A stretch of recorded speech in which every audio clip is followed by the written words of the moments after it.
Hello বন্ধুরা, আজকে তোমাদের সাথে নিয়ে চলে এসেছি টাকি মাছের ভর্তার রেসিপি নিয়ে। তো এখানে আমি সবার প্রথমে নিয়ে নিয়েছি পেঁয়াজ আর লঙ্কা। পেঁয়াজটাকে কুচি কুচি করে কেটে নিয়েছি, আর এখানে নিয়ে নিয়েছি লঙ্কা।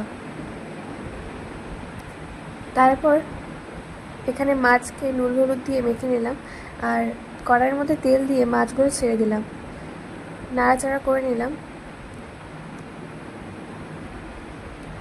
তারপর এখানে দিয়ে দিলাম পেঁয়াজ কুচি আর লঙ্কা। তো এখানে হালকা সামান্য একটু জল দিয়ে নিলাম, জল দিয়ে নাড়িয়ে চাড়িয়ে নিলাম।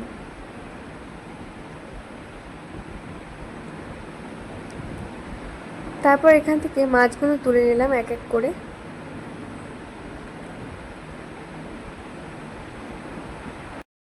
তারপর এখান থেকে কাটা ছাড়িয়ে নিলাম মাছগুলোর থেকে।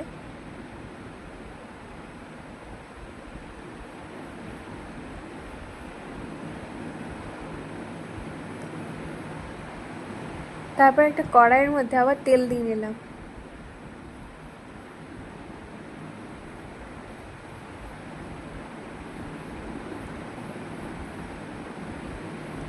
তারপর ওই ভাজা পেঁয়াজগুলো আবার এখানে দিয়ে দিচ্ছি, নাড়িয়ে চাড়িয়ে নিলাম। তারপর এখানে কাটা ছাড়ানো মাছগুলো এখানে দিয়ে দিলাম, দিয়ে নাড়িয়ে চাড়িয়ে নিলাম। তারপর এখানে কাঁচা সরিষার তেল, আদা কুচি, পেঁয়াজ কুচি, লঙ্কা কুচি, নুন দিয়ে ভালো করে মাখিয়ে নিলাম।